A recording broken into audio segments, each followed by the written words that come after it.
आमे बिजु जनता दल रे रहिछु तेणु बरी निर्वाचन मंडली पाई दल सुप्रीमो जहाकू प्रार्थी भावे घोषणा करिवे आमे समर्थन करिवो एमिति किछि कहबा सहित सांबादिक सम्मेलन माध्यम रे समाजसेवी अशोक बेहेरा को बरीरू प्रार्थी भावे घोषणा करने निमंते निवेदन करिसेंती निखिल उत्कल गोला समाज। शिक्षा स्वास्थ्य और सामाजिक कल्याण क्षेत्र में गोला समाज समग्र ओडिशा रे कार्य करि आसुछि। समाजर अवहेलित आर्थिक अनटन और पछवर्गर लोकंकु समाजर मुख्य स्रोत रे सामिल करबा पई एही समाज 30 वर्ष धरी विधानसभा रे प्रतिनिधित्व करबा पई दाबी करि आसुछि। निखिल उत्कल गोला समाज जिला संपादक आमे समस्ते जो अच्छु एक संप्रदाय रे समस्त निष्पत्ति एक समस्ते एक एवं आम संप्रदाय जन को आगामी विधानसभा प्रार्थीत्व देवाई विजु जनता दल आमर निवेदन। निखिल उत्कल गोला समाज राज्यर कार्यकारी सभापति हिसाब से दीर्घ दिन धरी कार्य करुअछि। आज ओडिशार विभिन्न प्रांत में आम संप्रदायर लोक मैंने ओडिशार विकास में पूर्णांग सहयोग करुथिला बेले एबे सुधा जड़े लोक ओडिशार विधानसभा प्रतिनिधित्व पाइबार सुजोग लाभ करि नाही। चलित वर्ष आम भितर श्रीमान अशोक कुमार बेहेरा समाजर विभिन्न लोक मानकर विभिन्न वर्ग मानकर उपकार करी गोटे स्वतंत्र परिचय सृष्टि करिछि आपण मानक गणमाध्यम रे प्रसारित होई। तेणु जेहेतु से जड़े आशायी कैंडिडेट हिसाब से रही आमे तांकर प्रार्थीत्व को मुख्यमंत्री निकट में पहुँचाइवाई आपण मानकर साहाय्य सहयोग नहीं आज ये कार्यक्रम को व्यवस्था करियछु।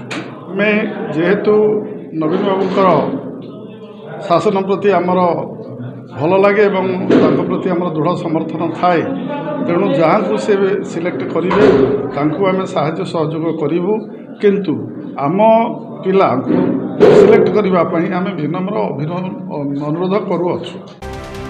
एही गोला समाजर बरी निर्वाचन मंडली रे 20,000 रु ऊर्ध्व भोटर रहिथिबारु चलित विधानसभा निर्वाचन रे समाजसेवी अशोक कुमार बेहेरा को विधायक प्रार्थी भावे मनोनीत करबा पई माननीय मुख्यमंत्री और 5T अध्यक्ष भिके पांडियान को निकट रे एही समाज पक्षरु निवेदन करा जायछि। आमे दीर्घ 30 वर्ष ऊर्ध्व समय धरी ओडिशा रे आमर यही संप्रदायर संगठन को व्यापक करिछु सुदूर प्रसारी करिछु एवं 30 वर्ष हैला मध्य आमे आम संप्रदायर जड़े व्यक्ति को विधानसभा को निर्वाचित करने पाई प्रतिनिधित्व करने पाई आमे निवेदन बारंबार मुख्यमंत्री पाखे करथिले मध्य आमे सेतिरे कृतकार्य हो पारि नाहु। आमे शिक्षा क्षेत्र में हो स्वास्थ्य क्षेत्र में हो गरीब पिला मानक पाठपढ़ा क्षेत्र में हो दुष्ट रोगग्रस्त लोक मान हो साहाय्य सहयोग करी सेमानकु भल करने कार्य करि आसुअछु एवं समाजर विभिन्न सामाजिक कल्याण क्षेत्र में अवदान थिले मध्य आम सेप्रति एपर्यंत कहीं दृष्टि दे नाहंती। आमे निवेदन करिवु आम जेहेतु आम संप्रदाय ओडिशार विभिन्न कोण अनुकूल 40 लाख रु अधिक अछंती एवं जाजपुर जिले में 40,000 रु अधिक लोग बसवास करती तन्मध्यरु बरी ब्लॉक रे 20 रु 25,000 साबालक भोटर माने भाई भौणी माने मध्य अछंती। तेणु आमे अनुरोध करुछु जे आम मानकु सामाजिक मुख्य स्रोत रे जेहेतु आमर पछुआ वर्गर प्रति आमे बिलंग्स करुछु तेणु आमे जड़े आम अंचल बरी अंचल आमर प्रतिनिधित्व करने आम चाहूँछु एवं आपण मैंने जानी आपण मैंने जानते आमर रत्नगिरी चंदनपुर मंदारी धारपुर बालिया ईशानपुर स्वाईखंडा आदि विभिन्न पंचायत रे प्राय 25,000 लोक माने साबालक भोटर अछंती। तेणु आम आशा करुछु से आमको निश्चित भाव में भोट दे जययुक्त करेंगे।